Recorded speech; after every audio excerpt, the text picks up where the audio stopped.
Now, lastly, let's go over drug regulation, which is how do we ensure that drugs are safe and effective. So, a bit about the history of regulation for drugs. So before 1930s, there were basically no regulation for drugs in the U.S. Right? There's all sorts of weird like magic miracle cures and just random quack medicines being offered. But starting in the 1940s and becoming and gradually growing over time, especially after 1960, countries started regulating drugs for both safety and efficacy, right? So both for, not causing harm and also for having the benefits they advertise. So one of the main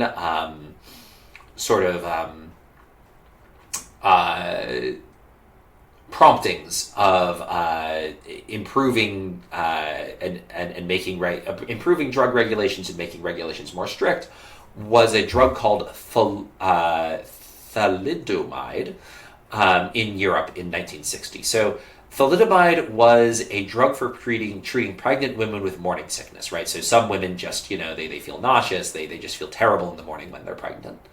And it was prescribed to lots of women. And it caused birth defects in over 10,000 newborns. Now, this is a public health disaster, right? Birth defects are really bad. And so it ended up being pulled from shelves, as well as prompting stricter drug regulation throughout the world. So an example of this is the 1962 Kefauver-Harris Amendment, which said, okay, companies, you need to prove your drugs are both safe and effective in clinical trials before you put them on shelves. And so this had trade-offs, right? On the one hand, drugs were safer and more effective. On the other hand, these stricter regulations led to fewer new drugs being on the market.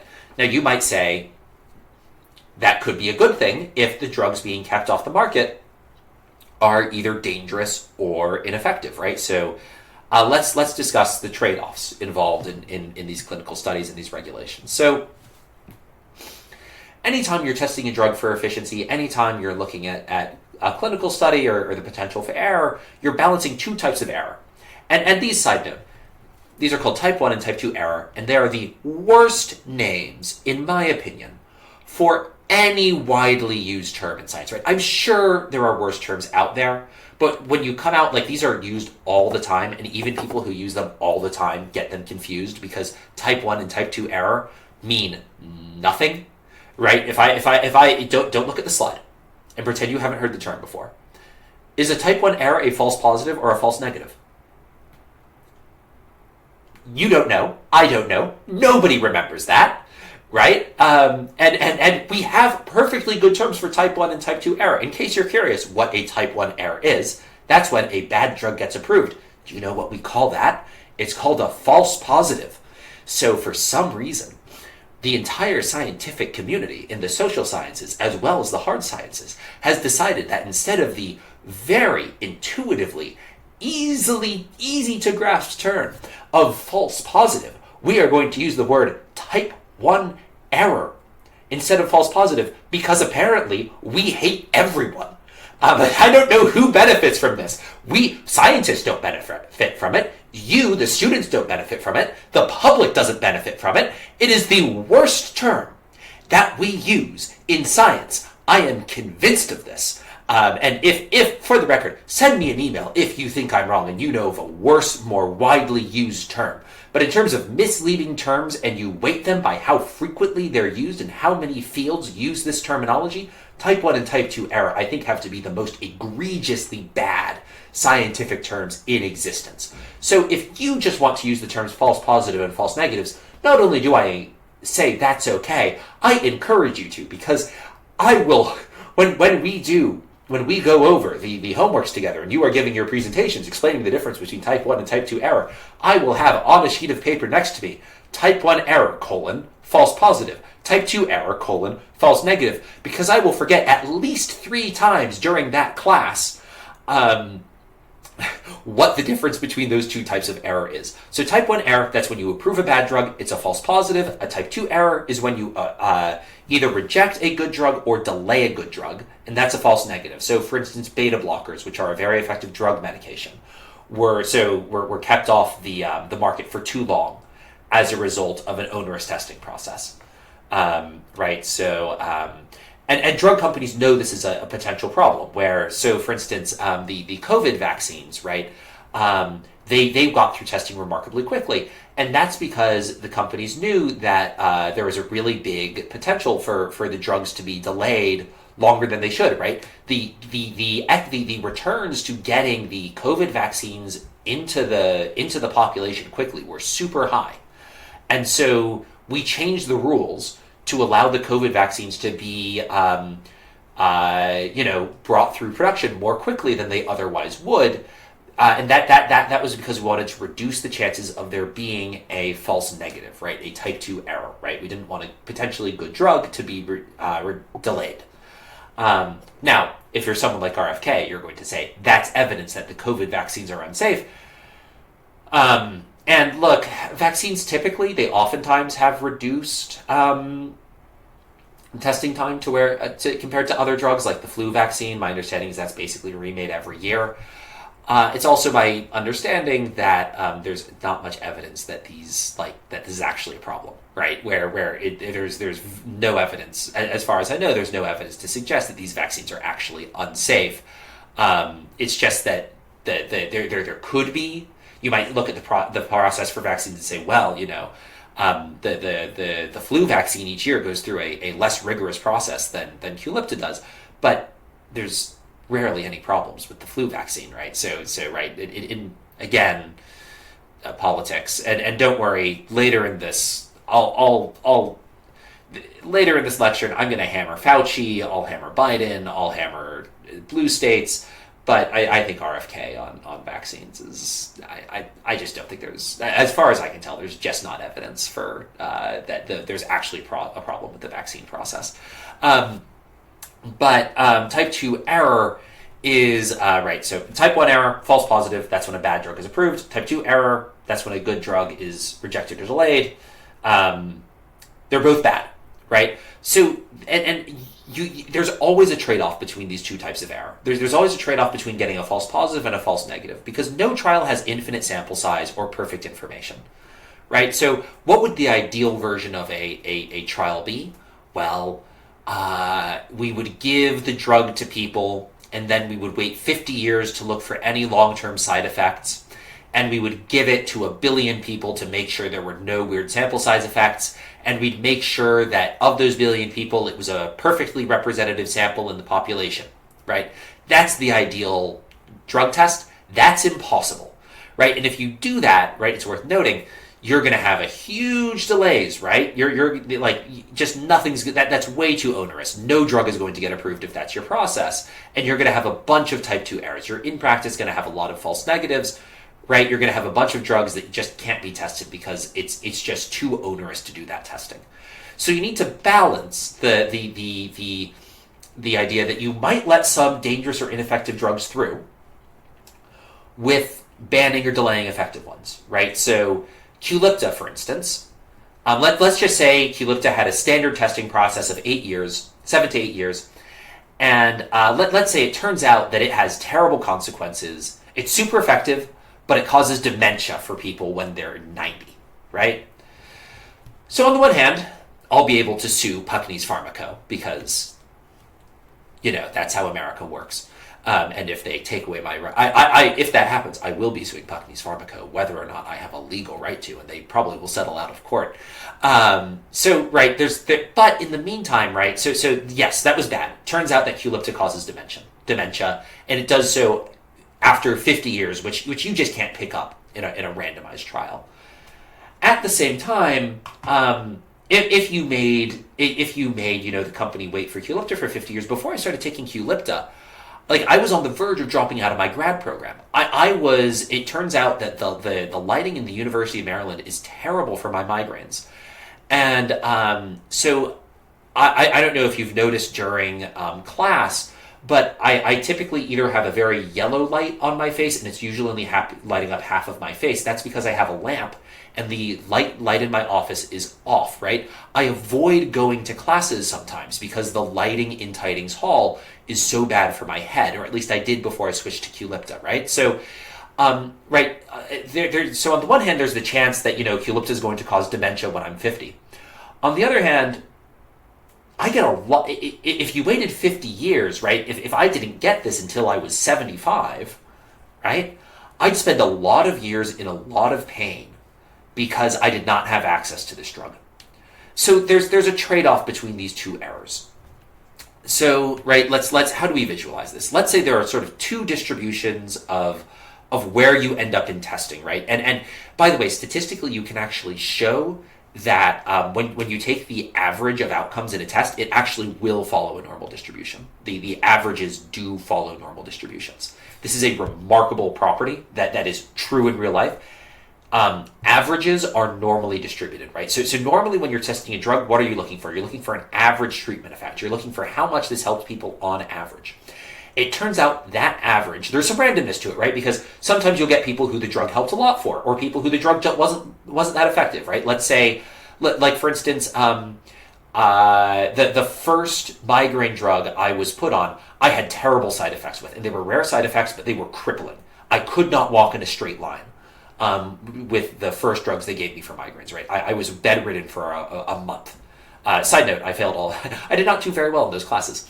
Classes, that term. But I basically lost a month of my life to terrible side effects from the first migraine drug I tried. So, right, random effect. It's a good drug, but if I had been in that trial and it had only been people like me in that trial who had bad, let's say they had 100 people in the trial, and at random, like let's say 1 out of 100 people have that bad reaction to it. But by some freak accident, you ended up getting 50 people out of the 100 in that trial. In that specific, your random draw of the population had 50 people like me who just reacted terribly to the drug. You might be in a good drug, and in general, right, the average effect of the drug might be here. This is the true average, but you're not actually going to pick up on the true average, right? You're picking up on the average of people in the clinical trial. And so the average of people in the clinical trial might have been here, right? And they said, well, the average effect on people's health was actually here, right? Where just showed terrible consequences for people's health and showed really bad side effects in most people. It could be that was just bad luck, where for most people, they're fine taking that drug. It's not rizatriptan, but let's say it was rizatriptan. Let's say most people don't have really bad side effects for rizatriptan, but 1 out of every 100 people have really bad rizatriptan side effects, and we just happen to get a really high number of those people when we did our sample, because we can't test everyone in the population, right? We only tested 100 people, so weird things happen when you're only testing 100 people. We might get that rizatriptan on average has an effect of your health of T prime, right? And so if we say, in order to say a drug is effective, we need to say it has an average treatment effect on people's health. It needs to improve their health by T star, right? It needs to have an average effect of T star, but we only find due to random chance that it has, effect T prime, even if the true average is, let's say, T bar. Let's say T bar is the true average and T prime is the average that shows up in our sample. If we say, if our threshold for saying this drug is successful is that it improved people's health by T star, we're going to reject rizatriptan even though it's a good drug, just because by random chance we picked up that it was not as effective as it truly is. And so, right, the idea is there's some average treatment effect on people's health that above that treatment effect, you get the approval, below you reject, right? And so any time you have good or bad drug, any threshold you choose is going to have a trade-off between allowing false negatives and allowing false positives, right? So you want rizatriptan to be on the market, even if 1 out of 100 people have really bad side effects. Like, again, they're not lethal side effects, and rizatriptan does a lot of good for a lot of people. It just happened to be bad for me. So if you put the bar, let's consider, right, so rizatriptan is a good drug, right? So let's consider, but it happened to be bad for me, right? A drug can be good for people on average and be bad for a specific person. So rizatriptan is a good drug that is bad for a very small number of people. If you put the bar very low, you approve rizatriptan even if it has bad side effects for some number of people, right? So you're very unlikely to get a false negative if you set the bar very low. However, there's also a really high chance, let's say that somebody comes up with a sugar pill, right, that on average has no effect, right? There's a chance just from random sample error that if you give some people one type of sugar pill and one people another type of sugar pill, right, because ideally you should have a placebo effect, people given one type of sugar pill will just at random be a lot healthier. And so if you put the bar too low, you're going to get sugar pills approved. Or it could be that thalidomide, for instance, is pretty likely to give people birth defects, give the fetuses birth defects, right? So if you set the bar too low, right, if you set the bar at T star 1, you're going to end up with a whole bunch of bad drugs that get approved. The trade-off is that you never miss rizatriptan, right? So that's T1 star here, where there's no false negatives, right? There's no type 2 error, but there's a lot of false positives. If you set the testing level, you set the average treatment effect to need to be T1 star. Now, you as you go from T1 star to T2 star, right? You miss these good drugs, right? So you're going to miss a small number of good drugs. And so so you're before you were missing, so now you're going to miss these drugs, you weren't missing them before. However, you're also going to get rid of all these bad drugs, right? So if you move from T1 to T2 star, your false negative rate goes up a little bit, but your false positive rate goes down a lot, right? So that's T2 star, right? Where false positive rate drops a lot and false negative rate only increases by a little bit. Now, if we go to T3 star, right, this is sort of the perfect balance in this graph between false positive and false negative, right? So, we go to T3 star, false positive rate drops a little bit, false positive rate increases a little bit, and T3 star sort of perfectly balances false positive and false negatives in the graph we just showed. Now, T4 star, right, by the time you get to T4 star, right, at this point, you're losing, the odds you get a false positive, right, are now pretty high, right? The odds, a false negative are now pretty high, right? All these drugs are going to be excluded if you do a T4 star. At the same time, if the rate is T4 star, you only get a very small proportion of false positives. And if you're at T5 star, again, you have no false positives. But a whole lot of false negatives, right? So you're going to miss a lot of really good drugs that could help people if you set the bar too high, right? So regulators need to balance the trade-off between false positives and false negatives, between type 1 and type 2 error. And so it's worth noting, the bigger your sample size is, right? So if you got a bigger sample size, the bad drug distribution would start to look more like this, right? So it would become narrower, and so there's less overlap between good drugs and bad drugs. So again, if you have an infinite sample size, this problem goes away, but we don't have an infinite sample size, so we need to make some guesses. And again, if you make the sample size too big, testing becomes too expensive, right? This is all about trade-offs. And so regulators need to balance between, making sure that the drugs that go on the market are safe and effective, and making sure that good drugs can get on the market, both by keeping testing costs low and by making sure they're not rejecting drugs that are actually good. Now it's worth noting, regulators have a sort of built-in incentive to be too conservative with this. And I'm using conservative in the small c. I don't mean Republican. I mean, or right-wing. I mean small. I mean that they are too likely, they have an incentive to be too restrictive in the drugs they approve. Why is that? Well, it's really hard to catch a false negative, right? If a drug is a false negative and it could have helped a lot of people, chances are we never know about that.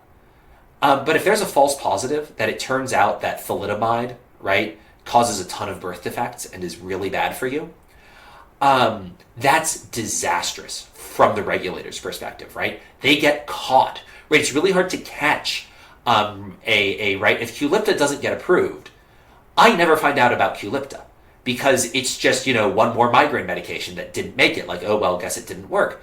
But if it turns out that Qulipta causes dementia, I can sue the drug company, right?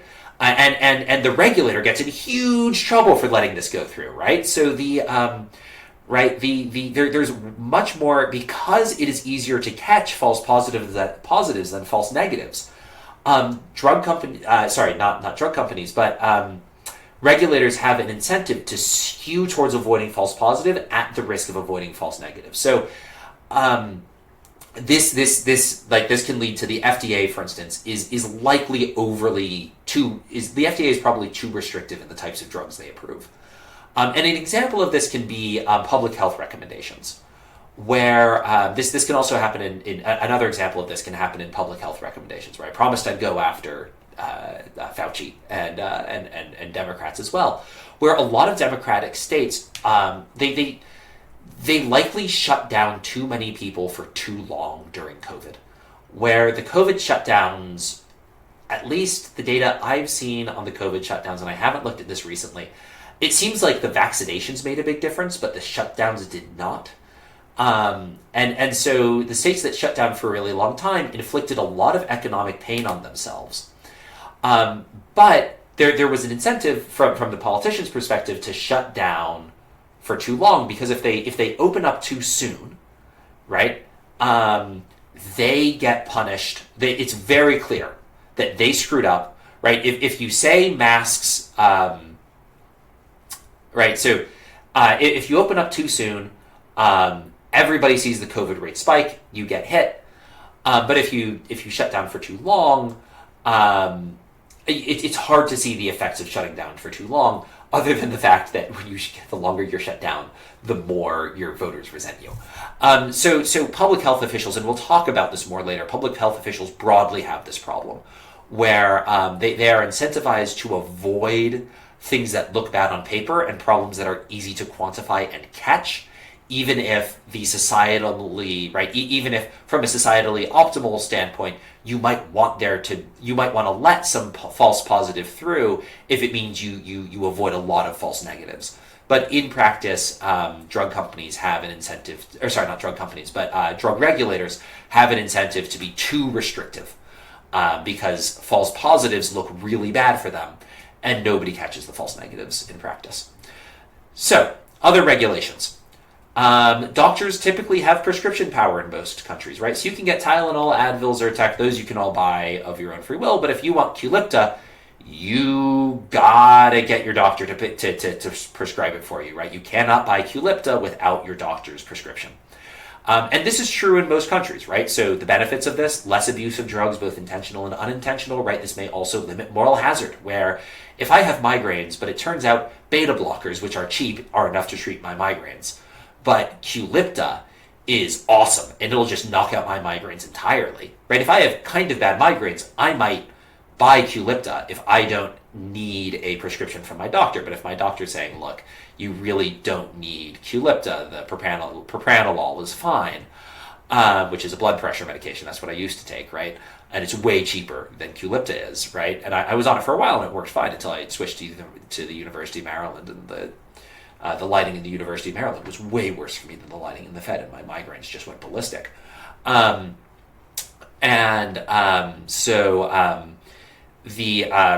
you're going to limit moral hazard to some extent, but this also has costs of time, inconvenience, and it's expensive to get a doctor's recommendation, right? Where, I don't know, I get acne medication, and my acne medication works decently well, and but I still need to schedule an appointment with my dermatologist every year, and it does nothing. All it does is, right, I give some money to the dermatologist, and she re-ups my prescription for the acne medication, right? And that's all we do, and it's a waste of it's a waste of both our times, and it's a waste of my money. If it were up to me, we wouldn't have those check-ins at all, right? I'd go if I had a problem, right? So, it's expensive. Another example of regulation is most developed countries, so I'm sure we've all seen ads for drugs in the U.S., right? Like, buy Qulipta, right? See if talk to your doctor if Qulipta is right for you, right? We maybe not for Qulipta specifically, but we've all seen ads for drugs before in the U.S. Fun fact, that is a uniquely American phenomenon. Most other developed countries have banned drug companies advertising to consumers directly. Instead, drug companies in other countries advertise to doctors. So the benefits of this, it's going to reduce moral hazard, where if I know that Qulipta exists, I might go to my doctor and demand Qulipta even if I don't really need it. right? So this is going to reduce moral hazard. It can also make doctor-patient relations healthier, where if I don't know about all, like if my doctor knows Liam doesn't need Qulipta, propranolol is enough for him, but I go in and I insist I need Qulipta because I've heard it's better, right? And my doctor says, no, you don't need it, right? That's going to make me angry at my doctor. So if I don't know that this drug exists in the first place, I can't yell at my doctor about it.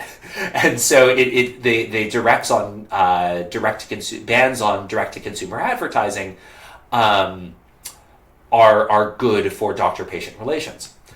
But there are also costs, which is customers may not find out about newer helpful drugs. So this is something that if you have weird health problems, you will discover as you get older, which is that doctors are really bad at finding out about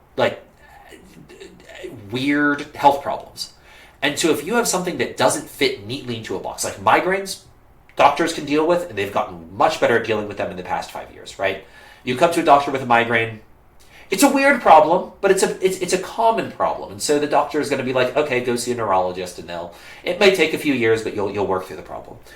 But I knew someone who had really weird medical problems, like not standard medical problems, and problems that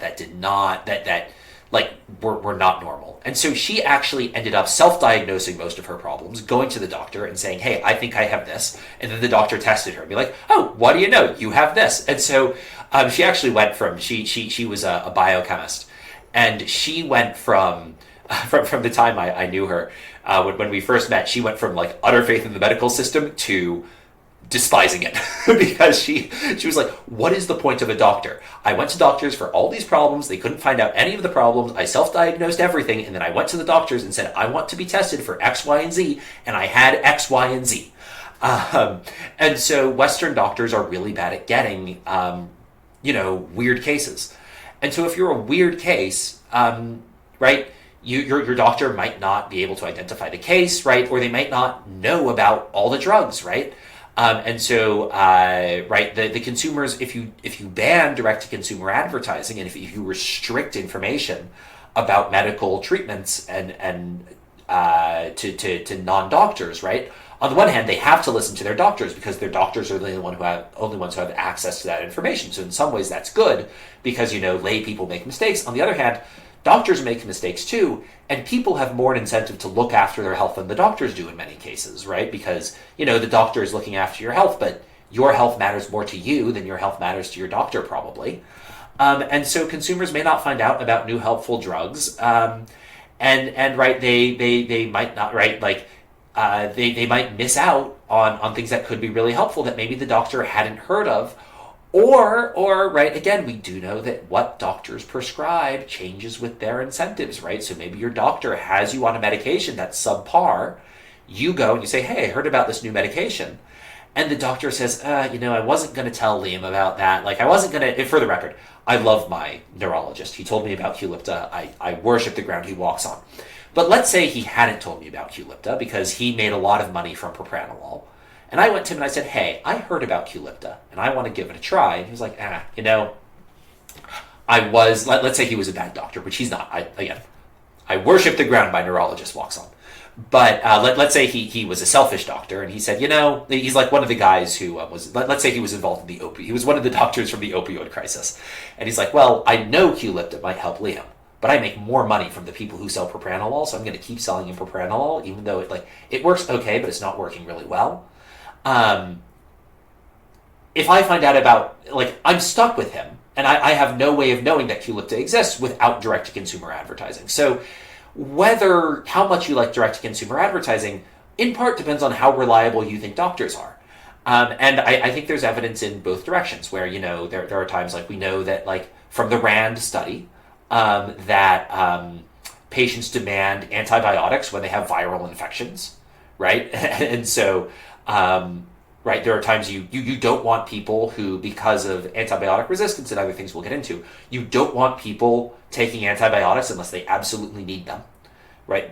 However, There's also a trade-off, which, people know their health better, and doctors aren't perfect. As we've discussed, doctors are not perfect agents for their patients' health. And so direct-to-consumer advertising, how you feel about direct-to-consumer advertising probably depends on how good of agents you think doctors are for their patients, right? If you think doctors are perfect agents for their patients, there's no need for direct-to-consumer advertising. Like, why are you, like, that's insane, right? Why people don't know how to treat themselves, right? This is a very paternalistic attitude. People don't know how to treat themselves. Let the doctor handle it. If you have a less sanguine view of doctors as people's agents, you're like, my uncle was addicted to opioids because he had a scummy doctor, right? You're probably much more in favor of direct-to-consumer advertising. So there are real trade-offs, and like in every regulation, but especially medical regulation, there are always trade-offs. So in conclusion, drug innovation, right? This is a public good, and it's largely provided by the U.S., right? The U.S. foots the bill for it, but also gets the most out of medical innovation, right? On a country level, drug innovation is a public good. Now, at a private level, companies are induced to innovate by patents, right? These are legally granted monopolies that in the U.S. Last 17 years, and so like after I make Qulipta, none of you can make Qulipta or make a new pill based off of Qulipta for 17 years, right? And patents, right? There's always a trade-off in patents between the incentive to innovate and the affordability of the drug, right? Qulipta is incredibly expensive because it is patented, right? Otherwise, Purdue Pharma could come in and or AstraZeneca could come in and copy Qulipta at a very low price. Similar problem with price controls, right? If you have really strict price controls, that's going to reduce if you have price caps for medicine, that's going to reduce the incentive to innovate. At the same time, if once you've granted a patent, price controls are the only way you have to counteract the monopoly power that the patent grants. So again, this is another trade-off between innovation and affordability. Drug regulation. Drug regulation is all about trade-offs, right? So there's FDA regulation, right? So we as a result of FDA regulation, we have fewer drugs, but the drugs on the market tend to be safer and more effective. And any drug regulation regime has to make tough choices about false positives and false negatives, and what drugs they're going to allow through, right? Do they risk do they risk letting a bad drug through at the price of potentially restricting access to drugs that could be saving lives or making a big difference in people's lives? And then lastly, there's also the trade-off between doctor versus patient power in setting treatment, both through prescriptions as well as direct-to-consumer advertising. All right, that was a much longer lecture than I anticipated it being, but I hope it was interesting.